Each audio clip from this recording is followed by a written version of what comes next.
Hello everybody, welcome to Friday Night Not Live from the Cloudy Sky Fantasy Football Show, episode 6, On the Move Again. In a game where transfers are at a premium and premium players are getting injured, what's the way forward to deal with these issues? Let's find out. Let's get into it.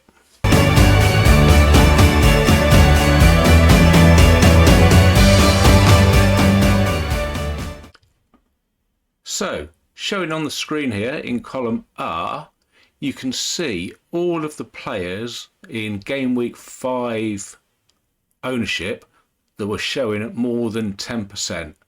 And here they are from Erling Haaland at 84.7 all the way down to Virgil van Dijk at 12.5. And just underneath that you can see here of the first of the two in pink highlight are Bruno Fernandes at 9.8. He is the 28th highest owned player, and underneath him I've also got Declan Rice. We'll come to why he's there in a minute. But it's interesting to note here that there's only 27 players that are owned by more than 10% of the game. And there are 2 goalkeepers, 11 defenders, 9 midfielders and 5 strikers. So realistically, the ownership game is being played by a 1, 4 to 4.5, 3, 2.5 to 3 formation. So 1 goalkeeper, 4.5 roughly defenders, 3 midfielders and 2.5 roughly strikers in the highest owned players. And it's no surprise for those that have been watching these streams and playing the game who the high ownership players are. There's been a few changes, but not too many. So if we have a look here on column F, which is game week 1, when we first started, highest owned player was Erling Haaland at 82%. Alexander Isak was second at 70%. Then we had William Saliba at 61. Dominic Solanke at the time was highly owned at 49.6. And then there were a couple of others. Romero 48. We had Emil Smith-Rowe at 44 and Dean Henderson at 41, still hanging around. And then a couple of high-ish owned players again, like Eze and Grameres at 26.34, Salah, Saka 31.35, Cole Palmer 32. And then further down we had Declan Rice at 25 and Bruno Fernandes at 18. And then what I did, I had a look to see percentage in game week 2. So obviously those that had made a move from game week 1 to game week 2. And in this column, J, ownership that went up, I've calculated from the number of players in the game, so 367, taken the ownership over everybody and just roughly calculated, so it's to 1 decimal place, how many new owners that player would have had.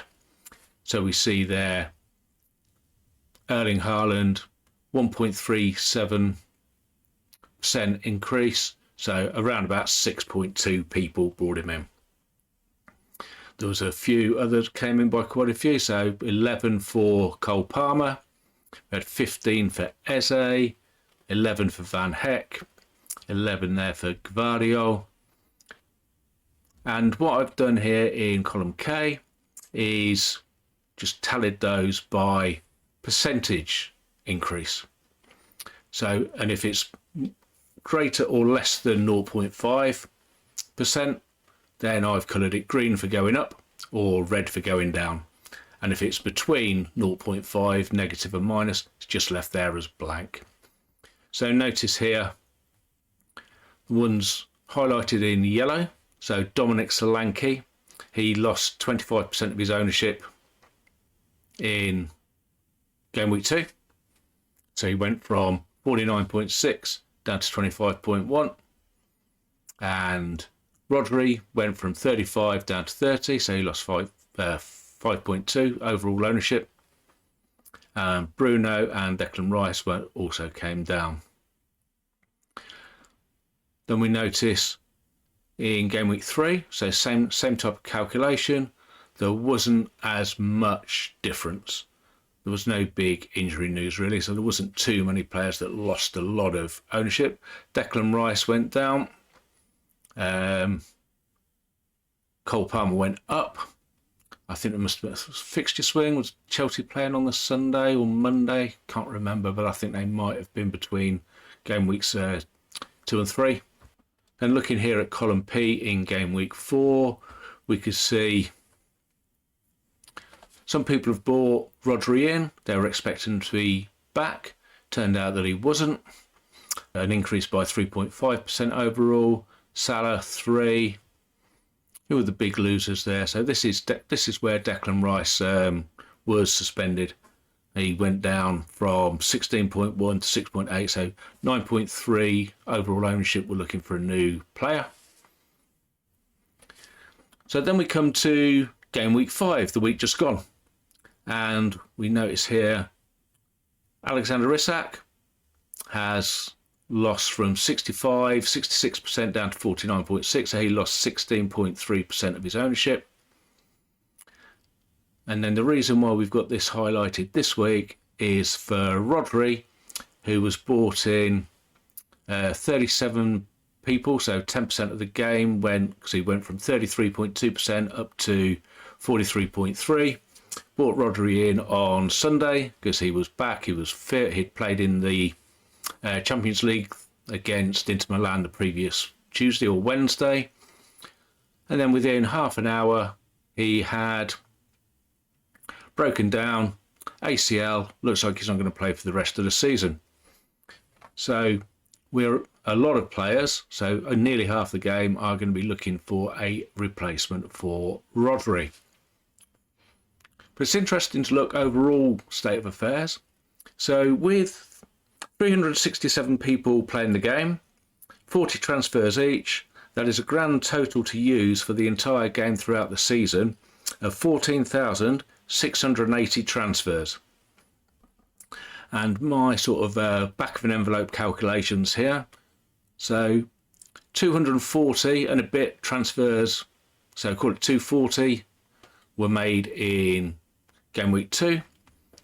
So out of the 14,680, that's 1.64%. So when you take that off the 40, that left everybody an average of 39.35 transfers to use. So then in game week 3 from 2, another 159 transfers were made, making a grand total of 400. So total average down to 38.9. Then again, game week 4, another 145, up to 545 in total. So the average remaining 38.52. And then in game week 5, the one just gone, 181 transfers made, about 20% of which, nearly 25% of which went on to, yes, 20% of which went on to Rodri. So 181.3, so 726.3 transfers used altogether, leaving an overall average of 38.2, which means that we've only used an average of 2 transfers each. Goes to show in this game, as we've said from the start, you don't want to be using too many transfers too early. Fix problems when they arise, the likes of Solanke or Rice or Rodri, and the rest can be used to strengthen your team as we go throughout the rest of the game. 5 game weeks in, only another 33 to go, so a long while to go yet. There is also the possibility there are some people that join the game and haven't carried on playing, so there might be some dead teams at the bottom there that will never use any of their 40 transfers. So it could be that these figures end up looking a bit skewed as we get further down the line. So I think what I'll try and do is, if we've got a big injury news, have a look and see what this looks like.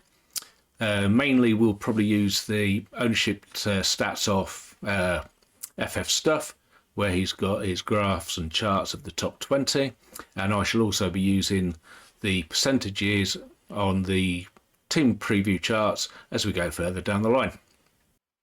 So who are we going to be bringing in for Rodri? I have 5 characters here on the screen.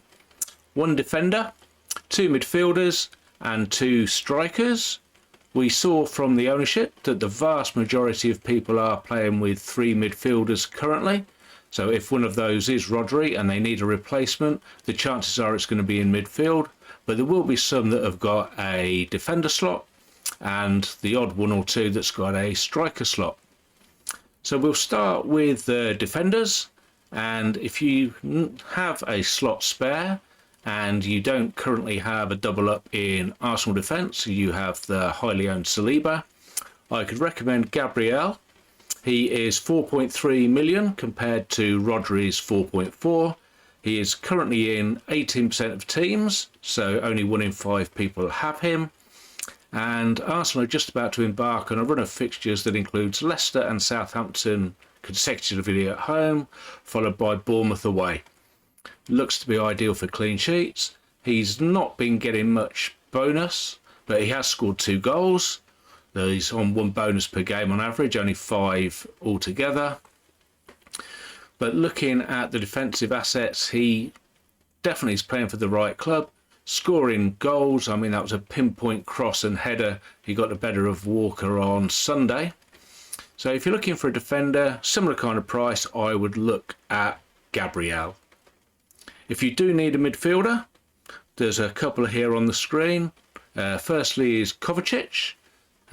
We remember him well for game week 1, where he was the top scorer, I think, with 13 points. If he's going to step up into Rodri's place, and there's no reason to think that he's not, he did it before when he wasn't playing, Rodri that is. If he's going to step up and get those minutes, he'll probably end up with a fair percentage of the passes and tackles. He's not likely to get as many attacking returns because I don't think he'll play as far forward as Rodri. But under the new system that Pep's employed, it seems that the defensive midfielder is 1 and then he's got 5 going forward. So does it really matter which is that one if it's going to get tackle and passing points with the odd attacking return? Next to Kovacic is Harvey Barnes. He is 4.4 million, so exactly the same price as Rodri, and he is currently in no teams at all. He is shooting up the midfield charts, playing reasonably well in a poorly performing Newcastle side. He looks to have made that slot his own now as part of the Isak, Gordon and Barnes front 3. So if he can continue playing well, Newcastle's fixtures are tough, but at 4.4 he might be one to look at. And then if you have a striking slot available for filling with Rodri's absence, then I have 2 people here on the screen, and Bemo and Chris Wood. Now, Brentford embark on a particularly appealing run of fixtures starting now. They have West Ham at home, Wolves at home, Manchester United away, Ipswich at home, and then their single game day on Monday, November the 4th, away to Fulham. So if you want to go for Mbeumo, he is 3.9 million, currently in 4.1% of teams. I've got no reason to think that he won't do a good job. The reason I put Chris Wood on there is we could use a stepping stone move. Chris Wood is 3.5 million, currently in 2.5% of teams, and Nottingham Forest play Fulham this week. Then they visit Chelsea, followed by 2 games back-to-back on single game days. Crystal Palace at home, followed by Leicester away on the 21st and 25th of October. So if you go down that route, you can get 4 games for Chris Wood, 2 of which are captaincy, so a virtual 6. And then you can move on to Mbeumo for the Ipswich at home game on Saturday, October the 26th. What am I going to do? Well, let's have a look at the team and see where we're going to go. This is how the team currently looks then. Henderson in goal, Saliba, Romero, Robinson and Van Heck at the back. Rodri, Palmer, Morsey and Guimaraes in midfield, and Haaland and Salah up front. So I am in a 4-4-2, which means that I can move Rodri to any position I like. And my favoured move, because as you can see here, I've already used 34 transfers. My favoured move is going to be to bring in Mbeumo. So if we use the drop-down box, click up here till we find the M's. There we go, Mbeumo, put him in. That leaves me 33 transfers used, so 7 to play with, and I am at £48 million. So I've got £2 million in the bank, which is interesting because looking at my team now, I mean, Henderson is Henderson. I'm not too fussed. He is what he is at the minute. I think Saliba, Romero and Van Heck are at the back are pretty much set and forget. They're as good as it gets. Robinson at 2.7. There could be some improvement there, but at the value, I think he's good to stay for now. In midfield, I've got Palmer, who is very good for Sunday captaincies moving forward with Chelsea playing in the Conference League. I have Morsey, who is the very cheap 2.4 midfielder. Very important to have a cheap one if you've got 3, I think. And I have Bruno G, who's been sort of ticking along but not pulling up any trees. And it's interesting to see here that I have enough money left in the bank. I just type in here Saka, put him in. That takes me up to 49.9 and leaves me, I think, then with probably 8 of the ideal setup. So again, Saliba, Romero and Van Heck at the back. Saka and Palmer in midfield, so that's 5. Haaland, Salah and Mbeumo up front is 8. So I think 8 is as good as it gets at the minute. And the others are fairly cheap. Henderson 2.8, Morsey 2.4 and Robinson 2.7. So to get 3 players in your team for, what's that, that's less than 8 million, isn't it? Yep, I don't think that's too bad at all. If we have a look at the stats, so I'll click across here to the points filter, and I'm going to take this off goalkeepers and strikers, just leave it there on midfielders. We can see here Saka and Palmer at the top of the tree. Barnes, as I mentioned earlier, is coming in. Smith Rowe, Bowen, Iwobi, all doing well. But I think Saka and Palmer, the expensive ones, is going to be where we need to be. If we move across the tab to the ownership section, I've got the chart here, and of course it's still filtered by the midfield position. So Smith Rowe is the highest owned midfielder currently, 45%. I'm not going to be able to get to him. Well, I could get to him, but I've already got a cheap midfielder, so do I really want another one? Palmer, I've already got. Rodri is going. Saka is the next highest in ownership. But he's, as we note, 5.8. So people that are going from Rodri, are they going to be able to get to Saka? I'm not certain of that, not without making a second move, which I'm making a second move anyway, but I'm bringing in Mbeumo, who I think is going to be good moving forward throughout the entire autumn. Eze then is 35, Guimaraes is 31, so that'll be a bit less when he leaves my team. We've got the next best after that is Gibbs White, and we're down to like 15% now, so there's only Gibbs White, João Gomez and Gordon, who are then in the above 10% section. The next one was the Bruno Fernandes, who's the 28th highest owned player overall. So yeah, I think Guimaraes is playing playing for Newcastle on Saturday against Manchester City. Not expecting a great deal. They've got difficult fixtures coming up. Saka looks to have an ideal next 3. I've got the budget to bring him in.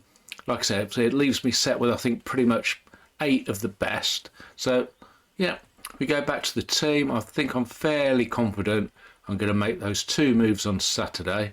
It will take me down to 32 transfers used here, which is not ideal, but I've basically given the team a mini overhaul. I've got 7 different players in there. I mean, Rodri will have come in and gone out again than what I started with. Didn't really start with the best 11 compared to a lot of people. Way behind in the rankings, 245th. So need to get some upside players in that I think we now have. Hopefully, moving forward, injuries will be less frequent, and we'll be able to reap the rewards of having what I think is a pretty ideal team now. Right, let's have a look at the upcoming fixtures for the weekend then. First, kicking us off, we have Newcastle against Manchester City on TNT, 12:30. I think Manchester City will have too much for Newcastle. St James's Park will be a decent atmosphere. I imagine at 5:30, if they were 5:30, it'd be quite rocking.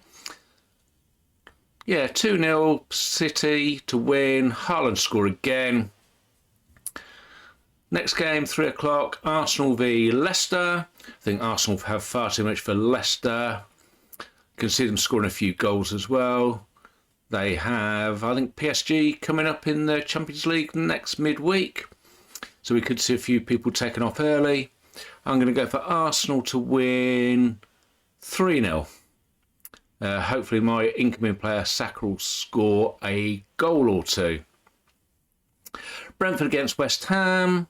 Brentford have been playing quite well. West Ham, not so good. They got absolutely annihilated at Liverpool on Wednesday night this week in the Carabao Cup. I think Brentford will have too much. I think West Ham might score. I'm going to go for Brentford to win 2-1, and hopefully Mbeumo is going to be on the score sheet. Chelsea are next up against Brighton. Chelsea have improved at the back. Brighton not really hit their stride this year. I'm going to go for a 2-1 win, Chelsea to win. Those that have got Jackson, I think they might do well. Everton against Crystal Palace. Difficult to know. Palace kept United at bay last week. Everton managed to draw at Leicester. I'm going to go for a draw here as well. 1-1. Nottingham Forest against Fulham. Forest have been playing quite well. Fulham have been doing okay. They've had a good start to the season. Their fixtures tail off now. I think this could be another draw. I'm going to go for Forest to win 1-1. Probably Smith Rowe to get something for his owners as well. And then the 5:30 game is Wolves against Liverpool. Wolves have been poor. They've lost another centre half to a knee injury. Liverpool have been playing well. Liverpool have got Bologna, I think, at home in the Champions League on Wednesday next week. They rested quite a few on Wednesday this week in the Carabao Cup. Salah did come on and score. I'm going to go for Liverpool to win 3-1. Wolves might get a goal. I think that will be a good atmosphere at Wolves. Then Sunday, early kickoff, Ipswich against Aston Villa. Villa have got Bayern Munich in the Champions League this week. And they played Wickham in the Carabao Cup with nearly a fully changed side. I fancy Villa will win, but it'll be tighter than people think. Ipswich, I think it's the first TV game since their first match of the season. I'm going to go for a 2-1 win with Watkins scoring. So those that have planned the Watkins move on Sunday, I don't know whether the Rodri out is going to scupper any of those plans, but I think Watkins will probably do well and Villa to win 2-1. And then the Super Sunday game, Manchester United 16:30 against Tottenham. I have a feeling it's going to be quite an open game. I hope it is. It should be a good watch. I'm going to go for a 2-2 draw. And then there's Monday Night Football this week. Again, players have been mooted for captaincy. I've got some questions on that. We'll do those in a minute. I'm going to go for Bournemouth to win. I think they'll win 2-0, and I think Semenyo will be on the score sheet. So we had some questions in. Thanks very much for sending them in, guys. First of all, John, who's flying high, is 5th overall, I think, in Cloud this year. He's going great guns. So first question, based on the upcoming fixtures, who to prioritise between Cole Palmer or Ollie Watkins? So on the calendar, we can filter this by clubs. So we just want to see Villa for Watkins and Chelsea for Palmer. So we can see Chelsea play Brighton on Saturday, while Villa play Ipswich away on Sunday. We saw earlier that was a good captaincy pick. So the following Sunday, Villa play Manchester United at home and Chelsea play Nottingham Forest. So again, good captaincy there. Probably benefits Palmer.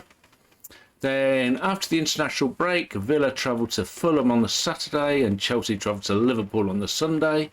So you would give Watkins preference there, I think. The week after that, on the Saturday, Villa host Bournemouth and Chelsea host Newcastle.